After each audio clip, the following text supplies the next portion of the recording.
Baik, Assalamualaikum warahmatullahi wabarakatuh. Kami dari kelompok 14 IKM 4D ingin mempresentasikan hasil diskusi kami tentang organization citizenship behavior.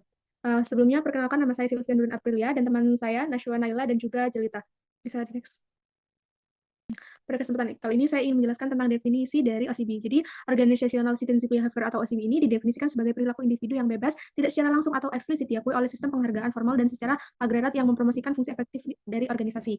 Jadi, Organizational Citizenship Behavior merupakan konsep yang mencakup sumbangan sukarela individu di lingkungan kerja, melebihi ketuntutan peran mereka. Ini termasuk tindakan seperti membantu sesama menjadi relawan untuk tugas tambahan dan mematuhi aturan di tempat kerja. Menurut Agustinisi, menekankan bahwa OCB ini mencakup berbagai perilaku sukarela, termasuk memberikan bantuan kepada rekan kerja dan berkontribusi pada tujuan organisasi. Sedangkan menurut Paskov, menjelaskan bahwa CB ini melibatkan kontribusi yang efektif tanpa pengakuan resmi. Sedangkan menurut Organ, menyoroti perilaku sukarela yang secara keseluruhan meningkatkan kinerja organisasi. Dan sedangkan menurut Fahrudin, menambahkan bahwa OCB ini melibatkan tindakan sukarela, membantu rekan kerja, dan berkontribusi pada pencapaian tujuan organisasi di luar tugas-tugas pokok. Baik, selanjutnya ada karakteristik dari organization citizenship behavior. Yang pertama ada sukarela atau voluntary. Jadi perilaku OCB ini dilakukan atas kemauan sendiri dan bukan bagian dari job description atau deskripsi kerja yang formal. Yang kedua ada melampaui persyaratan peran. Jadi perilaku OCB ini melampaui standar minimum yang ditetapkan dari deskripsi pekerjaan. Selanjutnya ada berkontribusi pada efektivitas organisasi. Perilaku OCB ini berkontribusi pada iklim organisasi yang positif, kelancaran operasional, dan efektivitas organisasi secara keseluruhan. Selanjutnya ada tidak secara langsung dihargai. Jadi perilaku OCB ini tidak secara langsung dihargai dalam sistem kompensasi organisasi,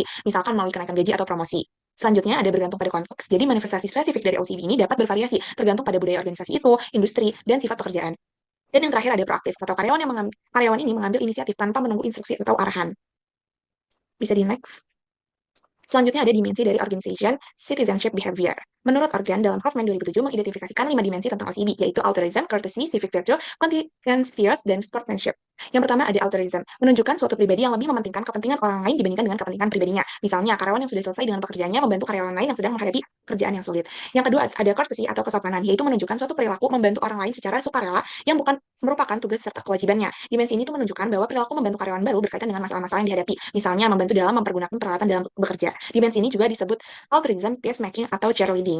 Nah, selanjutnya ada civic virtue atau kebijakan sipil, terlibat dalam aktivitas organisasi dan peduli terhadap keberlangsungan hidup organisasi. Secara sukarela berpartisipasi, bertanggung jawab, dan terlibat dalam mengatasi masalah-masalah organisasi demi keberlangsungan organisasi. Karyawan juga biasanya aktif untuk mengemukakan gagasan-gagasannya serta ikut mengawati lingkungan organisasinya dalam hal ancaman dan peluang, misalnya aktif berpartisipasi dalam rapat organisasi. Selanjutnya ada conscientious atau keberlanjutan, suatu perilaku yang menunjukkan upaya sukarela untuk meningkatkan cara dalam menjalankan pekerjaannya secara kreatif agar kinerja organisasinya itu terus meningkat. Perilaku tersebut melibatkan kreatif dan inovatif secara sukarela untuk meningkatkan kemampuan dalam bekerja demi peningkatan organisasi. Karyawan biasanya melakukan tindakan-tindakan yang menguntungkan organisasi melebihi dari yang dipersyaratkan. Misalnya, dia inisiatif untuk meningkatkan kompetisinya secara sukarela mengambil tanggung jawab di luar wewenangnya. Misalnya dengan dia mengikuti seminar atau kursus yang disediakan di organisasi. Boleh di next? Selanjutnya ada sportsmanship atau super menunjukkan suatu kerelaan atau toleransi untuk bertahan dalam suatu keadaan yang tidak menyenangkan. Tanpa mengeluh, perilaku ini menunjukkan suatu daya toleransi yang tinggi terhadap lingkungan yang kurang atau bahkan tidak menyenangkan.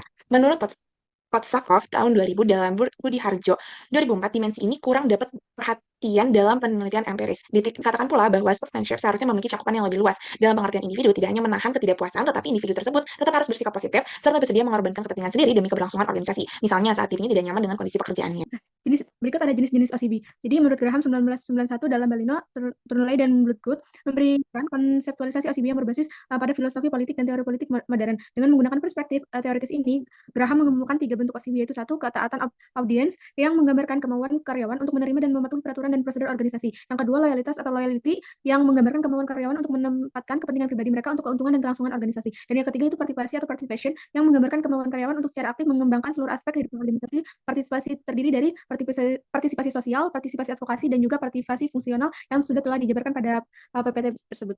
Bisa di next. Berikut adalah faktor internal yang mempengaruhi. Yang pertama terdapat kepribadian, di mana satu, kepribadian ini merupakan faktor individu dengan kepribadian sosial atau bertanggung jawab cenderung lebih mudah menunjukkan perilaku OCB karena mereka terbiasa peduli pada lingkungan sekitar. Yang kedua, terdapat kecerdasan emosional atau EQ, di mana mahasiswa atau karyawan dengan EQ ini EQ tinggi mampu bekerja sama, berempati, dan menenangkan konflik yang mendukung terciptanya lingkungan kerja yang positif dan mendorong OCB. Yang ketiga, terdapat kemampuan kerja dan kompetensi, yang dimana seseorang yang kompeten dan percaya diri dalam pekerjaannya cenderung memiliki lebih banyak energi untuk membantu orang lain dan memberikan kontribusi tambahan di luar tugas formalnya. Kemudian berikut ada faktor eksternal yang berasal dari lingkungan organisasi, Yang satu terdapat kepuasan kerja, di mana karyawan atau anggota organisasi yang puas cenderung ingin membalas dengan cara yang positif. Salah satunya dengan OCB, seperti sukarela membantu rekan kerja.